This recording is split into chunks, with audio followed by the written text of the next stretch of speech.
I should have known something was wrong when Tommy insisted on bringing his iPad to our annual beach vacation dinner. My 7-year-old son usually couldn't care less about electronics when there were sand, waves, and seashells to collect. But that evening, he clutched his tablet like a shield, his small face unusually serious. "Are you sure you want to bring that to dinner, buddy?" I asked as I helped him button up his collar. Grandma Caroline always gets upset about screens at the table. "Please, Mom," he whispered, his blue eyes, so much like his father's, pleading with me. "It's important." I gave in, assuming he'd downloaded a new game he wanted to show his cousins. If I'd known what was really on that iPad, I might have prepared myself better for how this evening would shatter our family's perfect facade. The restaurant was one of those overpriced beachfront places where wealthy families pretend they're living in a magazine spread. My husband David's family had been coming here every summer for 20 years. His mother, Caroline, insisted on maintaining the tradition, even though the food was mediocre and the service got worse every year. "Sarah, darling." Caroline air-kissed my cheeks as we arrived. "That dress is interesting. So brave of you to wear something so casual to dinner." I forced a smile, smoothing down my perfectly appropriate sundress. After 8 years of marriage to her son, I'd learned to let Caroline's little jabs roll off my back. Besides, I had bigger concerns. David was late. Again. He's stuck on a work call, I explained to the questioning looks. "He'll be here soon." Tommy's hand slipped into mine, squeezing tight. When I looked down, he was watching me with those knowing eyes that sometimes made him seem decades older than 7. We took our seats at the long table, Caroline at the head, of course, with David's sisters and their families filling in the spaces. Tommy insisted on sitting next to me instead of with his cousins, that iPad still clutched in his lap. "No electronics at dinner," Caroline reminded him sharply. "Really, Sarah, you should enforce better rules." Before I could respond, my phone buzzed with a text from David. "Running late. Start without me. Big client emergency." I showed the message to Caroline, who pressed her lips together disapprovingly. Well, at least my son is dedicated to his career, though it would be nice if he could manage his time better for family events. That's when Tommy tugged on my sleeve. "Mom," he whispered, "I need to show you something." "Not now, sweetie. Let's order first." "Please, Mom," his voice cracked slightly. "It's about why Dad's really late." Something in his tone made my stomach drop. I glanced around the table, but everyone was absorbed in their menus and conversations. Slowly, I took the iPad Tommy was offering. "The password is baseball," he said quietly, like the games Dad keeps missing. My hands trembled slightly as I typed in the password. The screen opened to David's Messenger account. He must have forgotten to log out after letting Tommy play games on the tablet. But instead of game notifications, I found myself staring at months of messages between my husband and his new secretary, Jessica. "Working late again?" Read one message from 2 weeks ago. "Miss you already. Can't wait for our weekend away," said another. "The divorce papers are ready. I just need the right time to tell her." Photos followed. David and a young blonde woman I recognized from the office holiday party. They were at restaurants at what looked like a real estate showing, and finally, my heart stopped, standing in front of a positive pregnancy test. The messages blurred as tears filled my eyes. Through the haze, I saw one final exchange from just hours ago. "Jessica, when are you going to tell them?" "David, soon, just need to get through this stupid family vacation first." "I found it last week." Tommy's small voice cut through my shock. "When Dad let me play Minecraft." I didn't mean to look, but the messages kept popping up. I stared at my son, this precious boy who had been carrying this terrible knowledge alone for days. "Why didn't you tell me sooner, baby?" He looked down at his lap. "I was scared. And I thought maybe if I showed you with everyone here, Dad couldn't pretend it wasn't real. Like when he pretends he has to work instead of coming to my games." The wisdom and pain in those words felt like a physical blow. My 7-year-old had orchestrated this moment to protect me, to ensure his father couldn't deny the truth. While I'd been making excuses for David's absences, Tommy had been watching, understanding more than any child should have to. As if on cue, David's voice boomed across the restaurant. "Sorry I'm late, everyone. Traffic was terrible." He strode toward our table, tall and handsome in his business suit, looking every bit the successful lawyer and family man. But as he bent to kiss my cheek, I caught a whiff of unfamiliar perfume. Actually, I said, my voice steadier than I felt, we need to talk about where you really were. The color drained from his face as his eyes landed on the iPad in my hands. Sarah, I can explain. Can you explain the house you were viewing with Jessica? Or the baby she's carrying? Or the divorce papers you've already prepared? The table fell silent. Caroline's fork clattered against her plate. David's sisters exchanged shocked looks while their husbands suddenly became very interested in their water glasses. Who told? David's eyes landed on Tommy, and his expression darkened. You went through my private messages. Don't you dare. I cut him off, standing up. Don't you dare try to blame our son for your betrayal. He's been watching you miss his games, lie to his face, destroy his family. He's 7 years old, David. 7. And he had to be the one to tell me the truth because you were too much of a coward. Tommy pressed against my side, and I wrapped my arm around him protectively. In that moment, looking at my husband's guilty face across the fancy table settings and overpriced wine glasses, I felt something shift inside me. The hurt was still there, but now it was hardening into something stronger. Caroline, I said, turning to my mother-in-law, I apologize for ruining another one of your perfect family dinners. Tommy, sweetie, would you like to go get ice cream instead? My son nodded, managing a small smile. As we turned to leave, Caroline found her voice. David, explain yourself. There must be some mistake. Ask him about the sonogram picture on his phone. Tommy called back over his shoulder, showing wisdom beyond his years once again. The one he thinks is hidden in his archived photos. We walked out of that restaurant with our heads held high, leaving behind the shocked silence and my husband's stammered excuses. In the warm evening air, Tommy slipped his small hand into mine. I'm sorry, Mom, he whispered. I knelt down to his level, looking into those bright, brave eyes.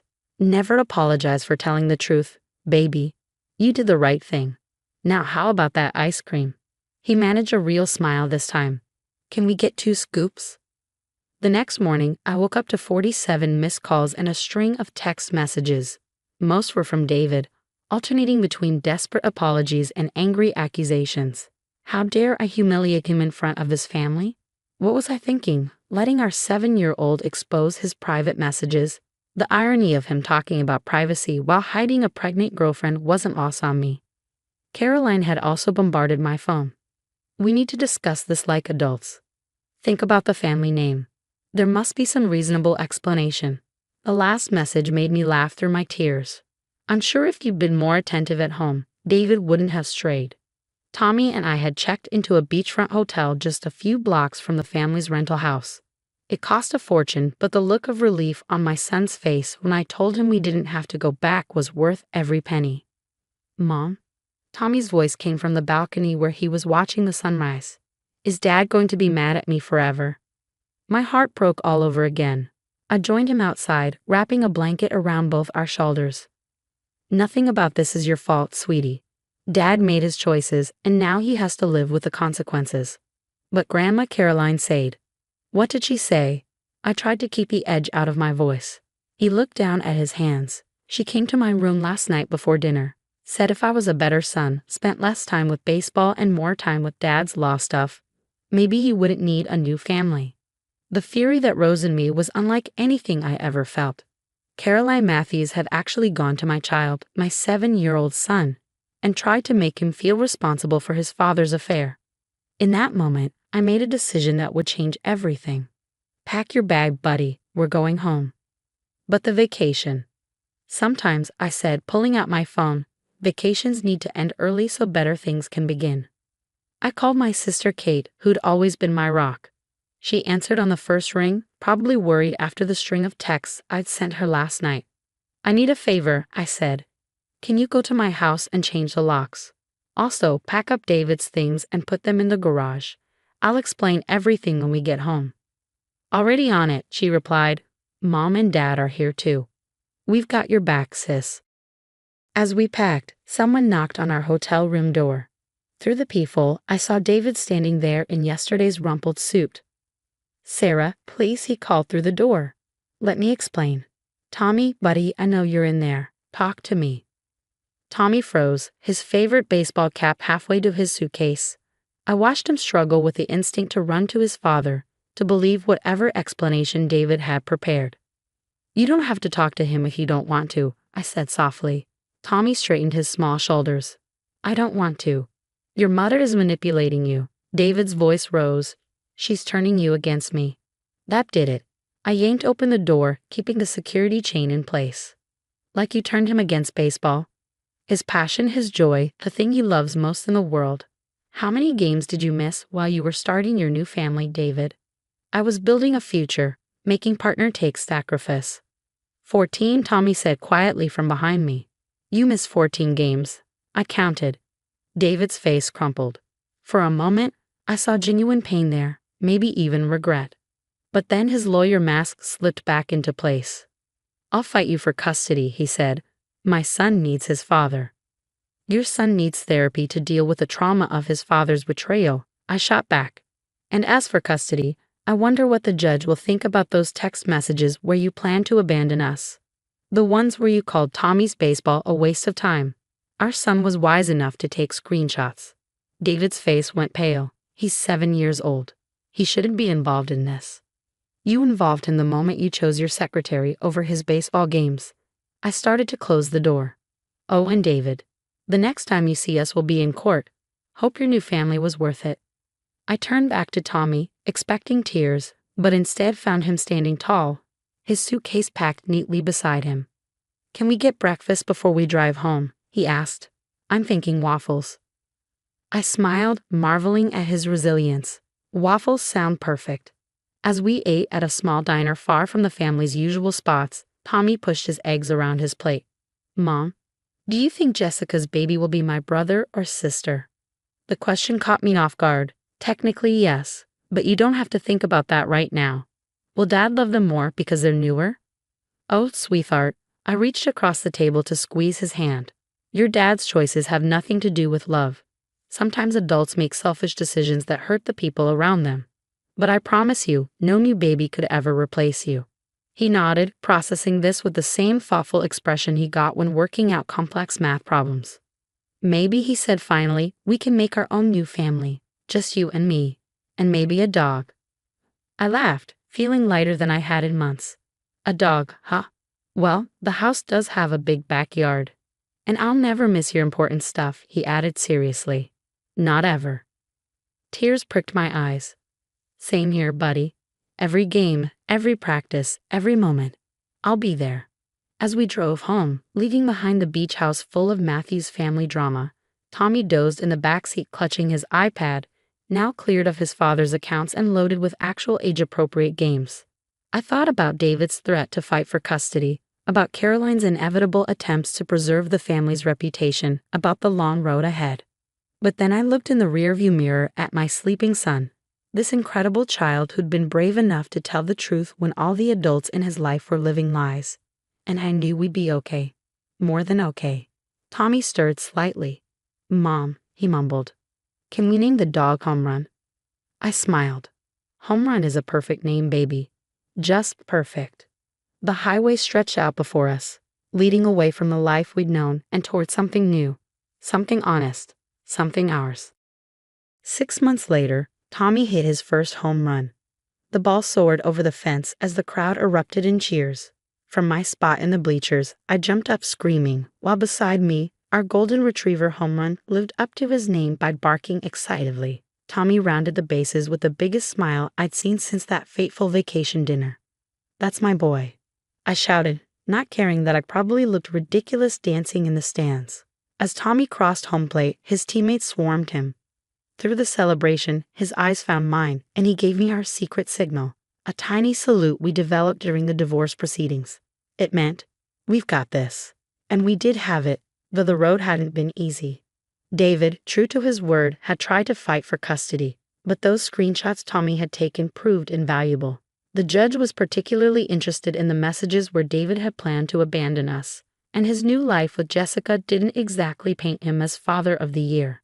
Caroline had shown up at our house 3 times, bearing gifts and thinly veiled threats about keeping this in the family. Each time, Home Run's barking drove her away before she could finish her speech about family legacy. It seemed even our dog had good judgment about toxic people. Mom, Tommy came running over after the game, still clutching the home run ball. Did you see? Did you get it on video? Every second, I assured him, holding up my phone. Want to send it to Aunt Kate? He nodded enthusiastically, then hesitated. Should we send it to Dad too? My heart squeezed. Despite everything, Tommy still hoped his father would care about his achievements. David had been granted supervised visitation twice a month, but he'd already canceled 3 times due to work commitments. We can send it if you want to, buddy, but remember what Dr. Martinez said about managing expectations. Tommy nodded solemnly. We've been seeing a family therapist who specialized in helping children through divorce. She'd been teaching Tommy that his father's choices reflected on David, not on Tommy's worth. I know, he said, but maybe this time he'll come to the next game. How about we get ice cream and talk about it? I suggested, our standard procedure for handling tough emotions. At the ice cream shop, Tommy swirled his spoon through his triple chocolate sundae. Billy's dad asked if he could help coach the team, he said carefully, since he used to play in college. I knew Billy's dad, Mark, a kind, divorced father who never missed a game and always had encouraging words for all the kids. He'd been helping Tommy with his swing after practice. That would be nice, I said neutrally, letting Tommy lead the conversation. Yeah. He took a big bite of ice cream, and he asked if we wanted to come to the team BBQ at his house next weekend. Billy says his dad makes the best burgers. I hid my smile. Mark had actually asked me about the BBQ after last week's practice, carefully mentioning that he'd understand if it was too soon after the divorce. Would you like to go? Tommy nodded. Can Homerun come too? Billy says they have a big yard. I'll check with Mark. As if on cue, my phone buzzed with a text. It was David, finally responding to the home run video. Good job, sport. Sorry I missed it. Busy with the new baby. Tommy's face fell as he read the message, but then, surprisingly, he straightened his shoulders. You know what, Mom? I don't want to send Dad any more videos. Are you sure? Yeah. He looked at me with those wise eyes that had seen too much too young. He's busy with his new family, but we're busy with our better family. You, me, Homerun, Aunt Kate, and he blushed slightly, maybe Billy and his dad too. I reached across the table to squeeze his hand. Our better family sounds perfect. That night, as I tucked Tommy into bed, Homerun curled up at his feet. I found the old iPad that had changed our lives. Tommy had turned it into a scrapbook of sorts, filling it with pictures of his games, his friends, and our little family's new traditions. The last photo was from today, Tommy holding his home run ball, me and Homerun on either side of him, all of us beaming. Below it, he typed, "My real family." Hey, Mom? Tommy called as I turned to leave. I'm glad you're not sad anymore. I paused in the doorway. What makes you think I was sad before? You used to cry in your room when Dad was working late, but now you laugh more, and your eyes are sparkly again. I walked back to kiss his forehead, marveling at how children see everything. You make my eyes sparkly, buddy. You and Homerun and our better family, you're all I need. And maybe Mark's burgers, he added with a mischievous grin. I laughed, and maybe Mark's burgers. Good night, my brave boy. As I closed his door, I caught a glimpse of my reflection in the hallway mirror. Tommy was right, my eyes were sparkling again. Sometimes it takes a child's courage to show us the way to happiness. Sometimes the hardest endings lead to the best beginnings. And sometimes I thought as I deleted David's text without responding, the family you choose is stronger than the family you're born into or marry into. Outside, the home run ball sat proudly on Tommy's dresser, a testament to what we could achieve on our own. In the end, it wasn't about the hit itself, but about who was there to witness it, to cheer, to celebrate. Our better family, our new beginning, our home run.